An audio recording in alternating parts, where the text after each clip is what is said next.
Ya, Assalamualaikum warahmatullahi wabarakatuh. Selamat siang anak-anak semuanya. Waalaikumsalam Waalaikumsalam warahmatullahi warahmatullahi wabarakatuh. wabarakatuh. Selamat siang, Ibu. Apa Siang, Ibu. kabar nih hari ini? Alhamdulillah baik, Bu. Ibu. Oke, udah pada makan siang belum nih? Kebetulan jamnya jam segini nih. Belum, Bu. Udah, Bu. Waduh, Udah, belum. Ibu.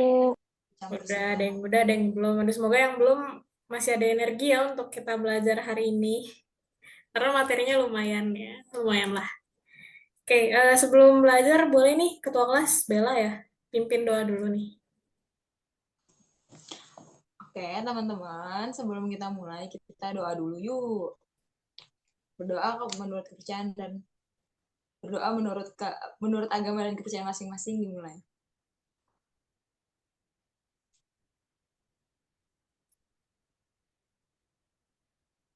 Doa selesai. Amin. Oke, terima kasih Bella.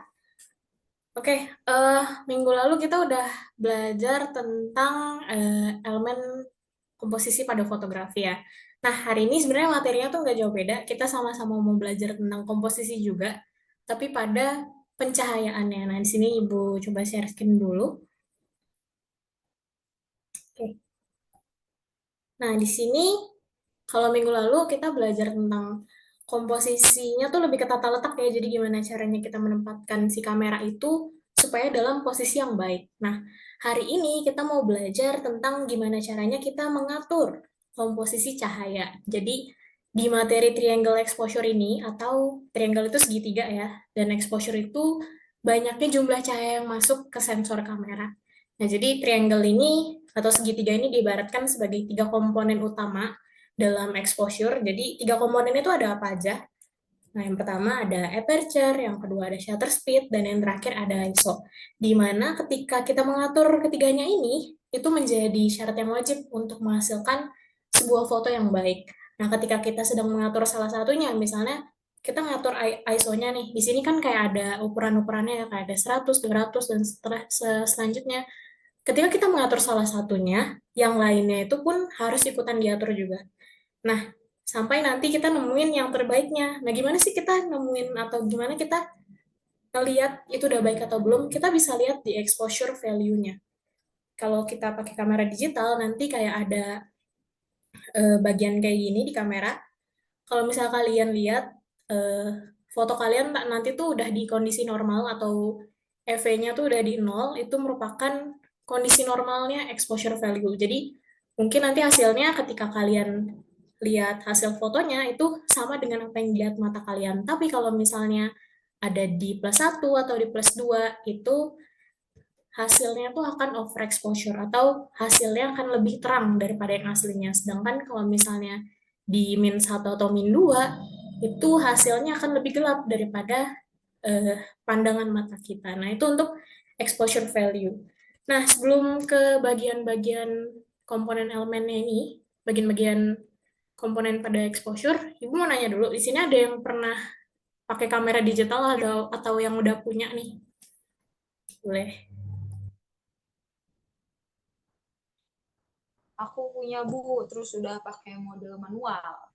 Oke, berarti Bella udah pernah nyoba ya pakai ketiga komponen itu ya, komponen utama exposure itu. Ada lagi nggak nih yang udah pernah nyoba atau punya kamera? Aku, Bu. Tapi kalau aku masih pakai mode auto. Oke, berarti udah pernah nyoba juga lah ya untuk ngambil gambar di kamera digital. Nah, jadi untuk tiga komponen tadi itu kita langsung bahas aja. Yang pertama ada aperture atau diafragma atau bukaan lensa. Nah, minggu lalu nih kita udah agak singgung sedikit kan ya tentang aperture ini. Jadi bukaan lensa ini tuh nantinya efeknya akan berpengaruh pada ketajaman gambar atau depth of field. Jadi kita ibaratkan nih di sini cahaya yang kuning ini merupakan cahaya ya. Yang kuning ini merupakan cahaya.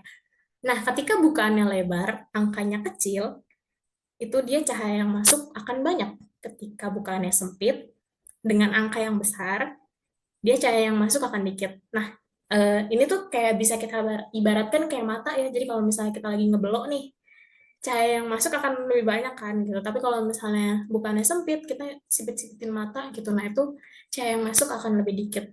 Terus ada juga ruang tajam sempit dan ada ruang tajam luas. Nah, kita coba lihat langsung contoh aja. Kemarin kita udah ada foto ini juga ya.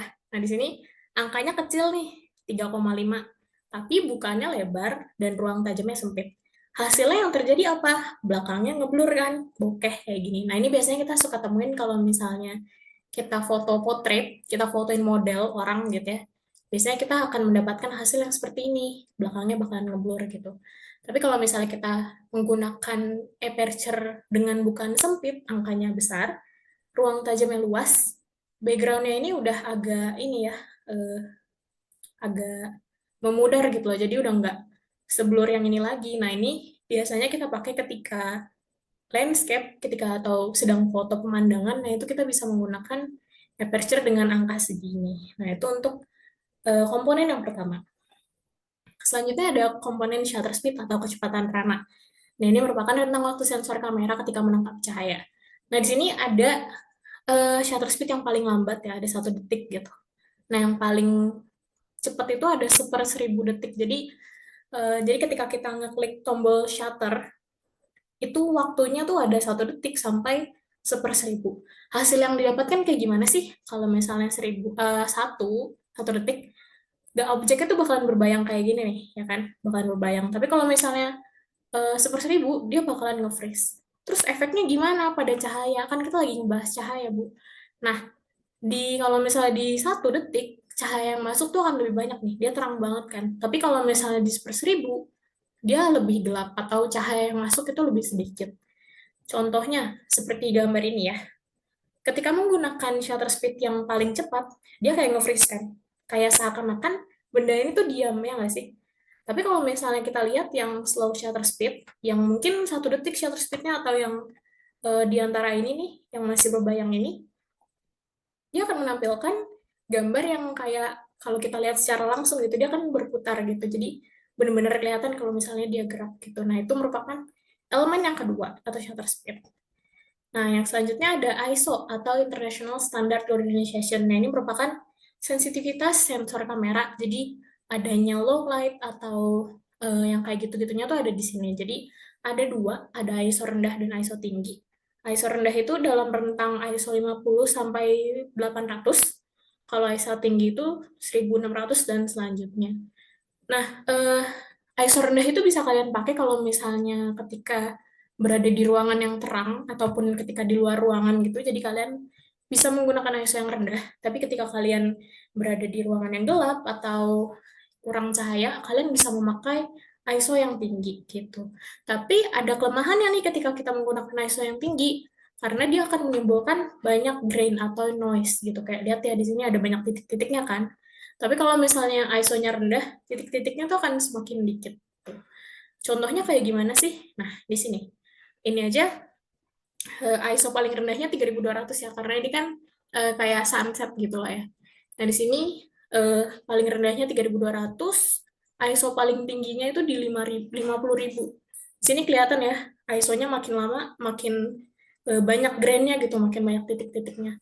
Nah, ini merupakan contoh penggunaan ISO. Nah, mungkin materinya sampai di sini dulu. Tadi udah ada ISO, ada aperture, dan ada shutter speed. Nah, sampai di sini ada yang ingin ditanyakan nggak nih terkait dengan materi? Aku Bu mau nanya Bu. Oke, boleh nih. Putri mau nanya apa? Aku tuh kan pernah denger ya Bu ada yang namanya teknik panning dalam fotografi. Ibu tahu nggak kira-kira teknik panning itu kayak gimana ya? Oke, teknik pending ya. Ini coba bagus banget sih pertanyaannya. Jadi coba Ibu tunjukin ke kalian dulu ya. Mungkin banyak yang agak asing dengan apa sih teknik pending, tapi Ibu yakin kalian udah sering ngeliat ini sih gitu. Jadi coba ya.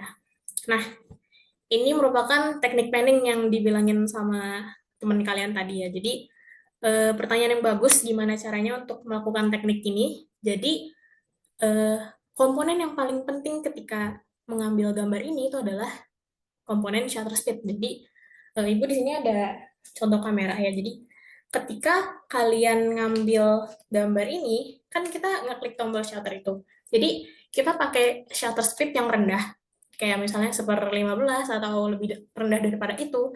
Dan ketika proses nge-shutter, kita ngikutin tuh objeknya geraknya kemana. Misalnya kan kayak di gambar ini, dia geraknya ke kanan kan. Kita selama proses penangkapan gambar itu kita ngikutin objeknya. Nah, mungkin gitu dulu penjelasannya. Mungkin udah paham belum nih, Putri? Oh gitu Bu, makasih Bu. Paham Oke, Bu. nah itu jadi teknik planning ya. Oke, eh sampai sini mungkin ada yang mau nanya lagi? Belum ya?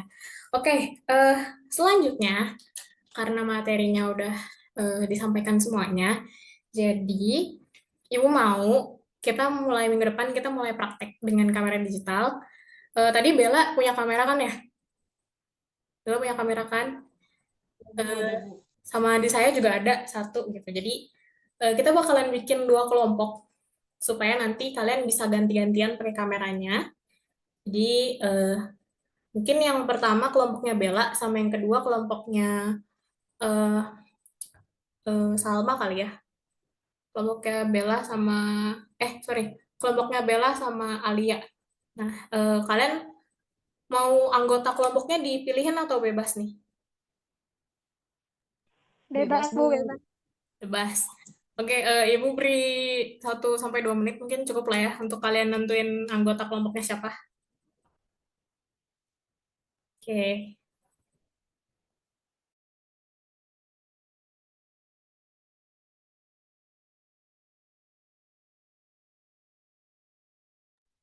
Oke, udah ada nih. Udah ada belum yang punya kelompok? Mungkin kelompok Bella ada siapa aja nih?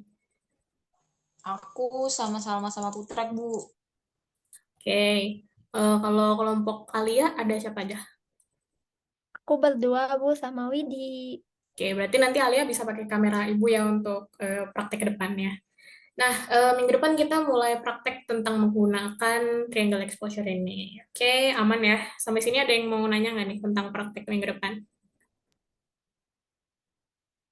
Aku Bu, eh, tentang tugas itu kan nanti kameranya gantian ya Bu. Nah, nanti bedain foto kita sama yang lain kayak gimana ya Bu?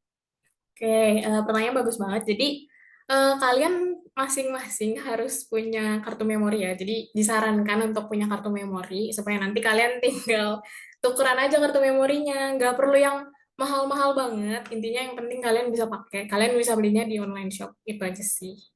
Kartu memori untuk kamera. Intinya itu. Kalian punya itu. Nanti kalian bisa tuker-tukeran. Oke, Widi. Cukup? Cukup Bu. Oke, ada yang ingin ditanyakan lagi? Mungkin udah ya. Oke, karena materinya sudah selesai, sampai ketemu minggu depan, anak-anak semuanya kita akan mulai praktek dengan menggunakan kamera digital. Ibu tutup kelas hari ini. Wassalamualaikum warahmatullahi wabarakatuh. Terima kasih semuanya. Waalaikumsalam Waalaikumsalam warahmatullahi wabarakatuh. Terima kasih warahmatullahi Bu. wabarakatuh. Terima kasih.